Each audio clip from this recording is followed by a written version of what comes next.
bitch and talk about somebody else. I'm not gonna play this game with you.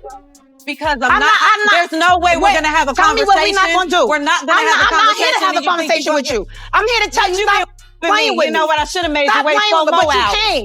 And I'm glad you came because you've been running.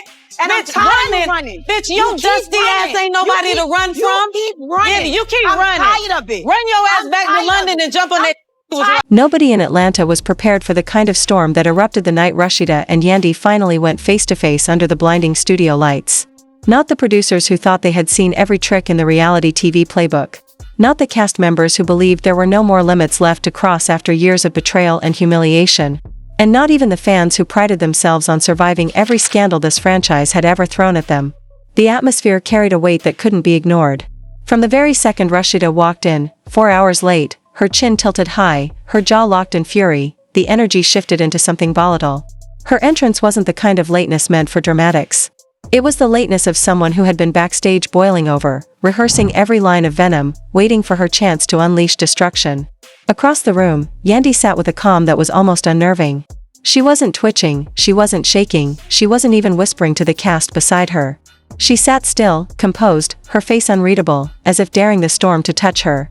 Fans watching didn't just see silence, they saw calculation. Because when Yandy is quiet, it isn't fear. It's precision. And everyone watching knew the calm before a hurricane is always the most dangerous. The first strike came from Rasheeda, her words dipped in venom and desperation all at once. She accused Yandy of obsession, of keeping her name in her mouth, of using sly digs on podcasts, of chasing clout by mentioning her family in interviews and confessionals. The delivery was sharp, but the undertone was undeniable. It wasn't control, it was a woman whose pride was slipping through her fingers. And before her accusations could even gain rhythm, Yandy leaned forward, her voice low, her tone surgical. And she carved her words directly into the flesh of the moment. Please stop talking about where my man goes. When your husband had to swab your baby on national TV. That single line froze the room. Cast members sat back in their chairs, eyes wide, mouths open, while producers in the corner clenched their headphones. Fans at home screamed through their screens, some clutching their phones like they had just witnessed a shooting star collide with Earth. That was the infamous DNA drag, a read so iconic it cut past gossip and sliced directly into the legacy Rasheeda had built her storyline around. Because everyone remembered it. Season after season, viewers had watched as Kirk, the man Rasheeda stood beside, swabbed his own child on national television. It wasn't just scandal. It was humiliation immortalized in high definition. And with that one blow, Yandy didn't just defend herself, she shifted the balance of power. The internet crowned it instantly, flawless victory. Rasheeda tried to laugh, to deflect, to claw her way back, but the tremor in her voice betrayed the truth. She called Yandy dusty.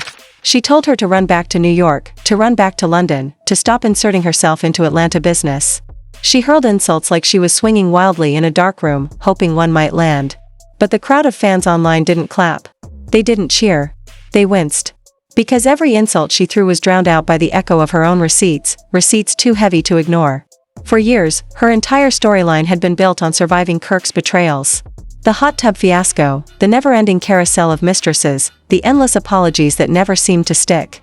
She claimed that she and Kirk were the king and queen of the franchise, bragging that their pain had carried ratings. But instead of applause, the world gave pity. Ratings weren't crowns. They were shackles. And Yandy, calm and calculated, whispered just 4 words that detonated louder than any scream: "Don't throw stones here." That whisper replayed across timelines like an echo of truth. Because while Rasheeda beat her chest, Yandy dismantled her without raising her voice. Fans clipped the moment, edited it with slow motion, added sound effects. TikToks crowned Yandy the undisputed champion of reads. Every second Rasheeda dragged on about loyalty and legacy was drowned out by the image of Kirk sitting silently in the background, a walking receipt she could never erase. Even cast members shifted uncomfortably, side eyes exchanged like whispers in church. The air grew thick with hypocrisy, and everyone could see it. Then came the hat moment, one of the most meme-worthy exchanges of the night. Rasheeda, desperate to prove her authenticity, slammed a baseball cap on her head, shouting that she was the real Atlanta. Her hands trembled as she made her declaration, her voice cracking under the weight of her own rage. The cameras zoomed in, catching every flicker of insecurity hidden beneath the performance. And then, slowly, deliberately, Yandy reached into her bag, pulled out her own LHHATL cap, and placed it on her head with the calm of someone who didn't need to fight for recognition. "This is Atlanta," she said, almost in a whisper, but the words were nuclear. The reaction was instant. Cast members laughed. Producers smirked. social media exploded. Memes sprouted within minutes, side-by-side photos of Rasheeda's trembling hand against Yandy's effortless gesture. Fans declared it wasn't just a clapback, it was a surgical strike. By now, the cracks in Rasheeda's armor were visible to the world. She reached lower, throwing shade at Yandy's marriage, mocking her for not having a license, shouting that her man didn't even like her. The rage was boiling over, spilling into territory so personal even producers glanced at each other nervously, unsure whether to cut the cameras or let the moment spiral into viral gold. But Yandy didn't flinch. She let her opponent shout, scream, wave her arms. And when she finally spoke, her words were carved with precision. I don't need a piece of paper when I've got respect. And respect is something you'll never know, not while you're raising a legacy of your husband's mistakes. That was the legacy line. The line that detonated across social media like fireworks on New Year's Eve. Fans clipped it, edited it, and crowned it the coldest read of the season. Because the truth was undeniable, Rasheeda's marriage wasn't remembered for love or loyalty. It was remembered for pain, for public humiliation, for scars replayed in reruns every year. The hot tub fiasco, the 3 earring scandal, the endless tears and forced reconciliations. Every season a fresh cut, every storyline another wound. And now, with Yandy's words echoing through the room, those scars were ripped open for the world to see again. When Yandy pulled out her phone and replayed the hot tub clip in front of the entire cast, the set collapsed into silence. Rasheeda's face drained of color as the footage played on repeat, the ghosts of her past humiliations clawing their way back into the spotlight. Cast members shifted uncomfortably, some covering their mouths, others stealing glances at the producers. It was brutal, raw, and impossible to spin. Within minutes, Twitter timelines flooded with edits. Instagram lit up with side-by-side comparisons. TikTok's layered clown emojis over Rasheeda's face as the footage looped again and again. And through it all, Yandy remained calm, her silence cutting sharper than any scream. Every attempt Rasheeda made to recover bounced back like a boomerang. Every insult she hurled at Yandy came crashing back on her, highlighting her own history instead. Fans at home weren't just watching a fight, they were watching credibility collapse in real time. For years, Rasheeda had survived by controlling her narrative, spinning her humiliation into storylines, convincing viewers that her survival was her crown. But that night, in front of millions, the crown cracked. And the producers, sensing gold, didn't dare cut the cameras. They knew this wasn't just another reunion fight. This was history, the kind of cultural reset that rewrites hierarchies. When the first break came, the tension didn't cool, it intensified. Rasheeda sat stiff, her arms crossed so tight her knuckles turned white, her chest heaving with shallow breaths. Every muscle in her body screamed with fury. She was supposed to be the veteran, the survivor, the queen who outlasted every scandal. Yet here she sat, cornered by a calm opponent who hadn't even raised her voice. Across the room, Yandy leaned back casually, sipping her water, crossing her legs, her smirk faint but cutting. That composure was strategy. It was psychological warfare. Every calm smile, every tilt of her head, every silence after an insult, it dismantled Rasheeda piece by piece. Fans online had already crowned the battle, obsession versus deflection. And the internet knew who was winning. When cameras rolled again, the explosion came fast. Rasheeda snapped, her body trembling as she leapt to her feet, finger stabbing through the air, voice cracking as it ricocheted through the studio. You will never sit above me in this city. Never. Her declaration roared like thunder, but it didn't sound like power. It sounded like desperation. A woman begging herself to believe her own words. The silence that followed was suffocating.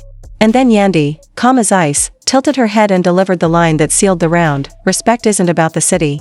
It's about the truth. And the truth don't lie, even when you do. The reaction was explosive. Some cast members clapped before they could stop themselves. Others gasped audibly. The internet detonated in real time. Within minutes, the quote was plastered across Twitter, Instagram captions, TikTok edits. And in that moment, Rasheeda's face collapsed like glass. The silence after Yandy's dagger didn't just linger, it suffocated the room. The cameras caught every twitch of Rasheeda's face, every flicker of her pride cracking like glass under pressure. For years, she had convinced herself that sheer survival was enough to crown her as queen, that endurance through humiliation equaled strength. But in that moment, stripped bare by receipts, by calm precision, by a rival who never even raised her voice, the image she had worked to preserve trembled like it was about to collapse.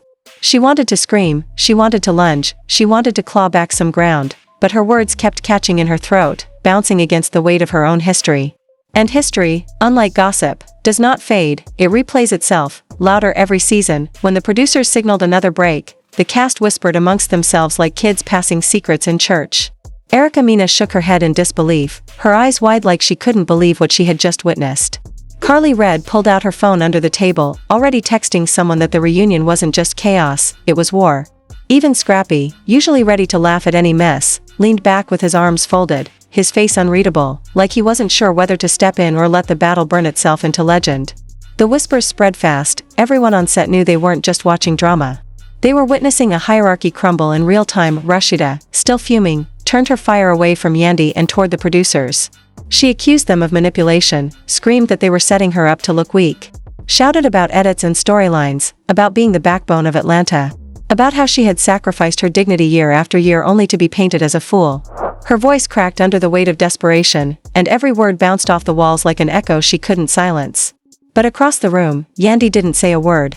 She sat still, smirking faintly, sipping her water like the chaos wasn't even touching her. And that silence became its own weapon. Because nothing cuts deeper than realizing your enemy doesn't even need to fight, they just let you unravel yourself. The producers kept the cameras rolling. They knew this wasn't just reality TV, it was lightning in a bottle. Every accusation Rasheeda hurled only confirmed what the audience at home already knew. She wasn't fighting Yandy, she was fighting herself. And the internet, ruthless as ever, wasted no time. Twitter threads popped up comparing her breakdown to past humiliations. TikTok edits resurfaced old clips of her crying in confessionals, stitched side by side with Yandy's cool smirk. Instagram captions mocked her with lines like, "Queens don't beg producers for crowns." Within hours, hashtags shifted the narrative completely. Hashtag Team Yandy trended worldwide, while hashtag Rasheeda trended only with clown emojis attached, but humiliation never killed Rasheeda before, it only sharpened her claws. So when the cameras rolled again, she came swinging with a new tactic. She dragged Jasmine Washington's name into the fire, hinting at whispers, accusing Yandy of being two-faced, claiming she had heard messy things about what really went down behind the scenes. She tried to spin it as if Yandy wasn't as loyal as she pretended to be, as if her polished exterior was nothing more than a cover for betrayal. But the attempt backfired spectacularly. Yandy leaned forward, calm as ever, her tone sharp but controlled, and asked the question that detonated like a bomb in the room. "Why do you have all this energy for me, but none for Kirk? Why is it easier to call me Dusty than to call him disrespectful?" The silence that followed that question wasn't just quiet, it was heavy. It pressed down on every cast member, every producer, every viewer at home who had been screaming the same thing for years. Because the truth was undeniable, for over a decade, fans had watched Rasheeda swallow public humiliation at the hands of Kirk Frost. They had seen her cry, forgive, and rebuild, only to be shattered again. They had seen her defend him in public while breaking down in private. And now, faced with a woman who spoke the truth out loud, Rasheeda's hypocrisy was cornered. Her face twisted, her jaw clenched, her chest heaving, but she had no words. Because you can't scream over truth, you can only sit in its silence. The cast shifted uncomfortably. Carly Red covered her mouth with her hands. Erica Mena looked away, shaking her head slowly. Even Scrappy muttered under his breath, "Damn." The cameras zoomed in on Rasheeda's face, capturing every flicker of fury and shame. And the internet exploded. Clips of the moment spread like wildfire. TikTok edits layered the line with dramatic music. Instagram Reels captioned it, "Why no smoke for Kirk?" Twitter threads declared it the truest statement ever spoken on the reunion stage. In that one question, Yandy didn't just dismantle Rasheeda, she held up a mirror to her entire storyline. And the mirror refused to lie. Desperation pushed Rasheeda into corners she had never shown before. She screamed louder, trying to bury the truth under volume. She pounded the table, her voice raw, her eyes wet, her hands trembling with rage. But every scream sounded hollower than the last. And through it all, Yandy stayed calm, refusing to raise her voice, refusing to fight fire with fire. She just let the silence do the work, and the silence cut sharper than any insult. Fans at home replayed it over and over, marveling at how one woman could unravel without her opponent lifting a finger. It wasn't just a fight, it was a collapse. The producers tried to pivot, asking questions to lighten the mood, but the damage was already cemented. Rasheeda wasn't just losing an argument, she was losing credibility. She turned to Kirk, begging him with her eyes to step in, to defend her, to prove that they were still the united front she claimed they were. And finally, after standing silent in the background for most of the night, Kirk Frost stepped forward. But the moment he opened his mouth, the reaction was brutal. Cast members groaned audibly. Fans online laughed in real time. One viral tweet summed it up instantly, "Not the man with 3 earrings stepping in now." His reputation had been shredded years ago, and no amount of words could patch it back together. His attempt to defend his wife only deepened her embarrassment. Because the truth was undeniable, he wasn't her savior, he was her downfall. Yandy didn't even need to respond directly to him. She looked at Kirk for one long, piercing second, then turned back to Rasheeda with words so sharp they cut through the air like glass. This is the man you keep defending. But this is also the man who keeps making you the punchline. That's not love. That's loyalty to humiliation. The silence after that was suffocating. You could see Rasheeda's chest tighten, her eyes glisten, her lips tremble, but she refused to cry on camera. She held herself stiff, forcing the tears back, but the cameras caught every flicker of her breaking pride. And the internet, ruthless as always, exploded with memes, captions, and commentary. TikToks replayed the moment with sad violin music in the background. Twitter captions mocked her with phrases like, "Loyalty to humiliation ain't a crown, sis." Instagram edits showed Yandy's smirk with the words, "Respect lasts longer than ratings." The verdict was clear, but even as humiliation burned through her veins, Rasheeda refused to fold. Pride kept her standing, even when the ground beneath her crumbled. She raised her voice one more time, fists clenched, eyes blazing, and shouted, "I am the Queen of Atlanta, and no one will ever take that from me." It was powerful in volume, but hollow in weight. Because at that exact moment, the court of public opinion was already rewriting history. Fans crowned Yandy the Queen of Composure, the woman who walked into Atlanta and dismantled a veteran with nothing but silence, receipts, and precision. The contrast was brutal, one woman screaming for a crown, the other sitting silently while the people handed it to her, the producers. Sensing Gold zoomed in on Rasheeda's trembling face, capturing every flicker of her pride breaking into fear, then cut to Yandy's faint smirk. That single edit would live forever. It would replay in commentary videos, be dissected in gossip blogs, and dominate podcasts for weeks. The scene wasn't just content, it was culture. And for Rasheeda, it wasn't just a bad night on camera, it was the beginning of a narrative she couldn't control. When the set cleared for the night, whispers filled the air like smoke after a fire. Some cast members quietly patted Rasheeda on the back, offering hollow comfort. Others leaned over to congratulate Yandy, whispering that she had just changed the game. Everyone knew the same truth, this wasn't just another fight. It was a reset. The hierarchy of Atlanta had been rewritten, and the people had already chosen sides. As Rasheeda stormed out, Kirk trailing behind her like a shadow of all her scars. Her crown tilted and her voice cracking with threats of revenge. The cameras caught one last haunting shot, a queen walking out. But no longer walking tall. By the time dawn hit Atlanta, the war between Rasheeda and Yandy had already escaped the reunion set and taken over the internet like wildfire. Every platform was flooded with clips, the DNA drag, the hot tub receipts, the "why no smoke for Kirk" line, stitched into edits, layered with commentary, replayed until they burned themselves into memory. Bloggers posted breakdowns within hours, podcasts dropped emergency episodes, and YouTube was stacked with thumbnails showing Rasheeda's shaking hands versus Yandy's calm smirk. For fans, the fight wasn't just another messy reunion, it was a cultural reset, a moment that redrew the map of love and hip-hop Atlanta. Rasheeda, usually quick to spin scandal into survival, found herself trapped under the weight of her own history. She posted nothing, choosing silence, but the silence only made it worse.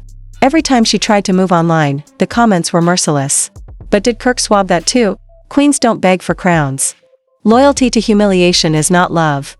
Even neutral posts, shoes, makeup, boutique promotions, were hijacked by fans reminding her of every scar she had fought to bury. For a woman who had built her empire on resilience, the sting of watching her brand drown in clown emojis cut deeper than any insult delivered on stage. Meanwhile, Yandy didn't have to gloat. She didn't need to post clips or captions. The fans did it for her. They turned her calm smirk into GIFs, her sharp lines into TikTok sounds, her subtle gestures into reaction memes. She became the face of composure, the embodiment of strength through silence, and the more fans celebrated her, the smaller Rasheeda's crown looked in comparison. In one night, Yandy had shifted from being a respected cast member to being an undeniable force in Atlanta. A woman who could walk into hostile territory and walk out crowned by public opinion. The cast whispered about what they had witnessed. Some admitted privately that Rasheeda had been exposed in a way she might never recover from, while others said her pride would only push her harder to strike back. Kirk, silent as always, remained a ghost in the background, but even his silence became fuel for the fans' mockery. The reunion had ended, but the wounds it left behind were raw and unhealed. For Rasheeda, it wasn't just about losing a fight, it was about losing control of her narrative. For Yandy, it wasn't about winning, it was about proving that truth, once spoken, can never be erased. And as the credits rolled on the night's chaos, one truth lingered heavier than the smoke in the air: this wasn't the end. Pride doesn't die quietly. In Atlanta, revenge is always waiting just off camera, ready to explode when the lights turn back on.